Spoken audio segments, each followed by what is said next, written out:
Hey, Wembley World Entertainment and Star Wars, the thing that Disney managed to destroy.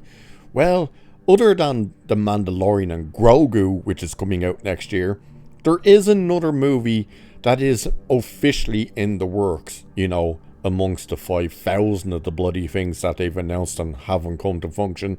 This one does seem to be actually moving forward, and it is, of course, the Ryan Gosling starring Star Wars Starfighter. Now, we're not quite sure whether or not this is going to be based on the games or not. It looks more like it's going to be somewhat in line of the books, except for the time period. So it seems to be taking inspiration from one thing, but going to be something completely new, different. But we now have casting news regarding at least one of the movie's main villains. And that's right, because apparently there should be more than one.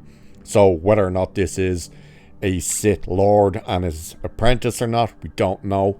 But there is meant to be at least multiple villains. But we have casting for one of them, which may be the main one. And it is Matt Smith has been cast as the villain. So let's have a look at this. There's no real details on exactly what he's playing in terms of what kind of villain, but he has officially been confirmed to be the villain, or at least one. So it's saying Matt Smith has officially joined the cast of Star Wars Starfighter, the upcoming Lucasfilm movie directed by Shawn Levy and starring Ryan Gosling. The trades confirm Smith will play one of the film's villain roles. Smith, known for House of the Dragon and Doctor Who, has been tapped for what's being described as a key antagonist in Starfighter. While details are under wraps, the trades say Lucasfilm and Levy had been meeting with several actors for the part before locking in Smith. There's at least one other major villain role still to be cast. At one point, actress Mickey Madison was reportedly considered for the female antagonist. And of course we know she completely passed on the project, being the fact that apparently she looked at it and her reps went, yeah, we don't want to have anything to do with Star Wars. And we saw a few of the other YouTubers and stuff having an absolute meltdown over that, which was hilarious.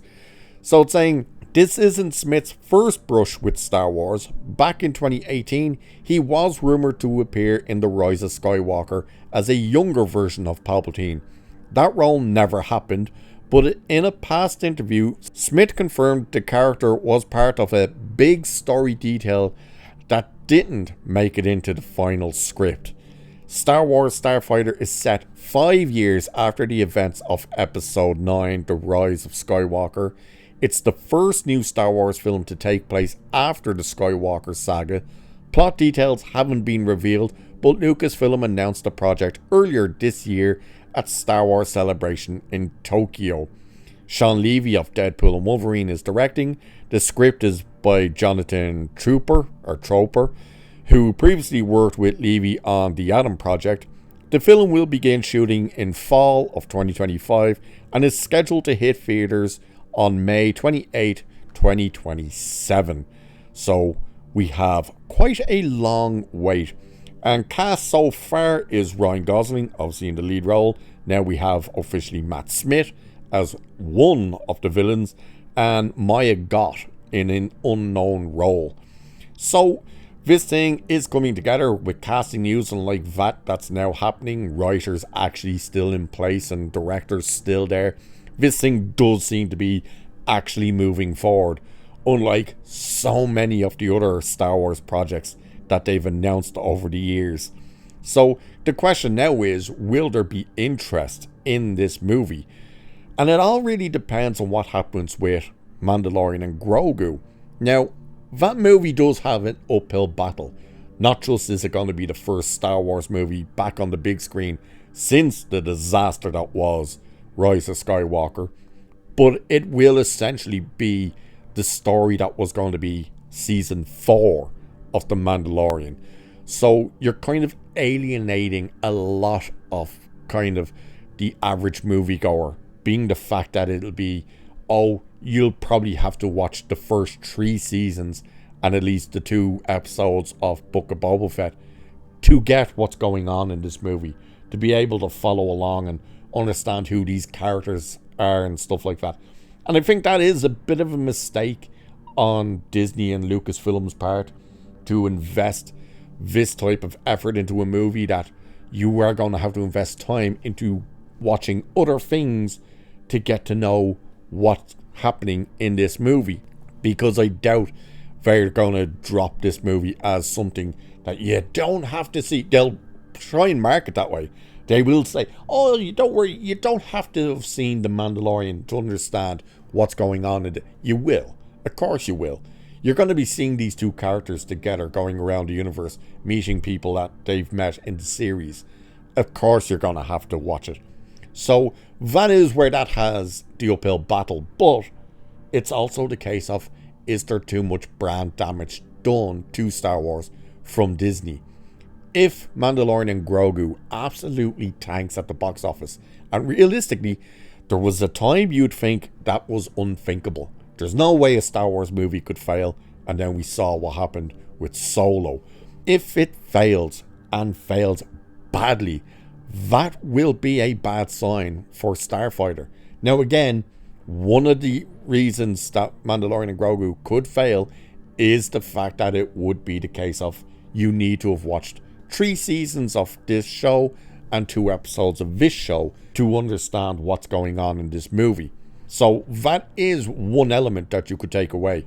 But if it bombs massively, that is more of the brand damage than just the case of, well, you have to watch this other stuff. So will Matt Smith be a draw for people as much as Ryan Gosling?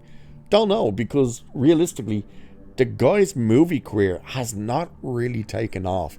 He always manages to seem to end up in duds. He's a good TV actor. He just never seems to be able to transfer that skill into movie roles. Just look at Morbius. The less said about that, the better. And of course, his very brief but weird stint in Terminator Genesis. And do you remember when Terminator Genesis was coming out? Or when they at least were first announcing stuff for it?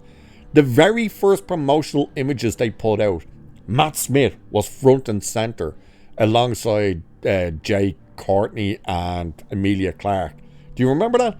And then he vanished. He was in none of the promotional material. He wasn't on the poster. He wasn't in the trailers, the TVs. He was nowhere. And people were like, did this dude get cut from the movie?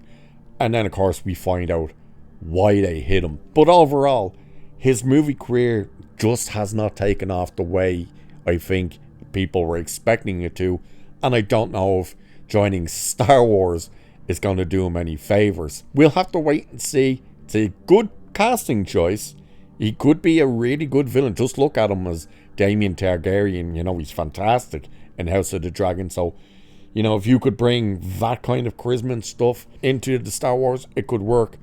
It's just a case of it's Disney Star Wars, and that's, of course, the big issue. We'll have to wait and see. But he is officially cast as at least one of the main villains for Star Wars Starfighter. So let me know what you think of this casting choice, and do you have any interest in this movie at all, or do you even have any faith in Star Wars anymore? Do let me know. And with that, I shall leave it there for this one. So like, share, subscribe and all that good stuff. Cheers, and I'll catch you in the next one.